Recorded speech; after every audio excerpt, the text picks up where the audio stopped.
ఓం నిఖిలగురవే నమః. ఓం గురుభ్యో నమః.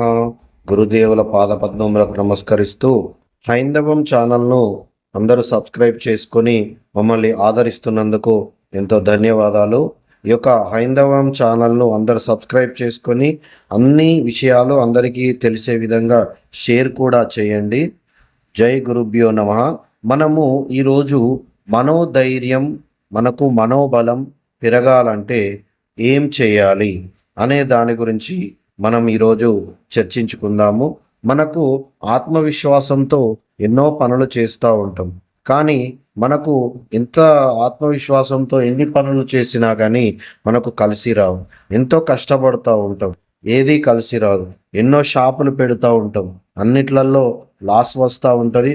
మన ఆత్మస్థైర్యం అనేది సన్నగిల్లుతూ ఉంటుంది. ఏ పని చేద్దాం అనుకున్నా కానీ చేయబుద్ధి కాదు. ఏది చేస్తున్నా లాస్ అవుతున్నా అనే మన మనోధైర్యం అనేది కోల్పోతూ ఉంటాం.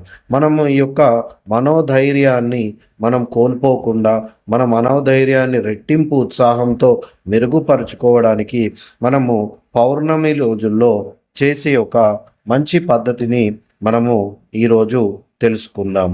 ఈ యొక్క పౌర్ణమి రోజు మనము మన తల్లి కానీ, మనకు పెద్దలు అంటే మన వదిన కానీ, మన చిన్నమ్మ కానీ, మనకు ఎవరైతే తల్లి వరుసకు సంబంధించినట్టు ఉంటారో వారికి మనము ఈరోజు పౌర్ణమి రోజు సాయంత్రం వేళల్లో అంటే 8 దాటిన తర్వాత, రాత్రి 8 దాటిన తర్వాత మనం ఏదైనా స్వీట్ ఇంట్లో చేసినా పర్వాలేదు, మనం బయటలో షాపులో మనకు స్వీట్లు దొరుకుతాయి కదా, ఆ స్వీట్లు తీసుకొచ్చి మన తల్లి ఉంటే తల్లికి కానీ, వదినకు కానీ, మన చిన్నమ్మలకు కానీ మనము ఈ విధంగా స్వీట్లు ఇవ్వడం వల్ల మనకు మనోధైర్యం అనేది పెరుగుతూ ఉంటుంది. మనకు ఒకవేళ ఇలాంటి వీలు కానప్పుడు మనకు దగ్గరలో ఉన్న అమ్మవారి గుడికి వెళ్ళి, ఏ అమ్మవారి అయినా పర్వాలేదు, మనము ముఖ్యంగా అమ్మవారి గుడిలోకి వెళ్ళేసి మనము ఆ రోజు మనం ఆ యొక్క ప్రత్యక్షంగా మనకు కాపాడుతున్న దైవం మనకు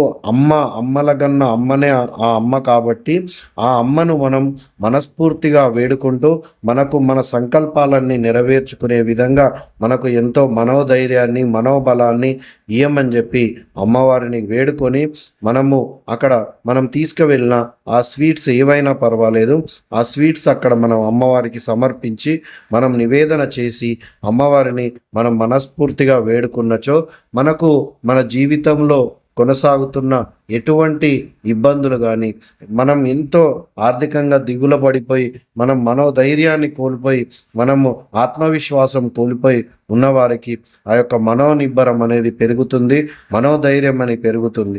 మనకు అంత స్వీటు మనం కొనలేము, మనకు డబ్బులు ఇబ్బంది ఉన్నా కూడా మనం ఒక చిన్న బెల్లం ముక్క అయినా కానీ మనం అమ్మవారి దగ్గర సమర్పించినచో, ఆ యొక్క అమ్మవారికి మన బాధలన్నీ చెప్పినచో మనకు మన యొక్క మనోధైర్యాన్ని, మనోబలాన్ని మనకు పెంచి అమ్మవారు ఎప్పటికీ మనను ఆశీర్వదిస్తుంటుంది. ఇది ఖచ్చితంగా పౌర్ణమి రోజు మాత్రమే చేయాలి. పౌర్ణమి రోజు రాత్రి 8 దాటిన తర్వాత చేస్తే శ్రేష్టమైన ఫలితం ఖచ్చితంగా ఉంటుంది. అందరూ ఈ యొక్క పరిహారాన్ని పాటించండి. మీ యొక్క మనోధైర్యాన్ని, మనోబలాన్ని పెంచుకుంటారని చెప్పి ఆశిస్తూ జై ప్రత్యంగిరా మాత, జై గురుదేవ్. ఈ యొక్క వీడియో చూసి వెళ్ళిపోకుండా ఖచ్చితంగా లైక్ చేయండి, షేర్ చేయండి, సబ్స్క్రైబ్ చేయడం మాత్రం మర్చిపోకండి.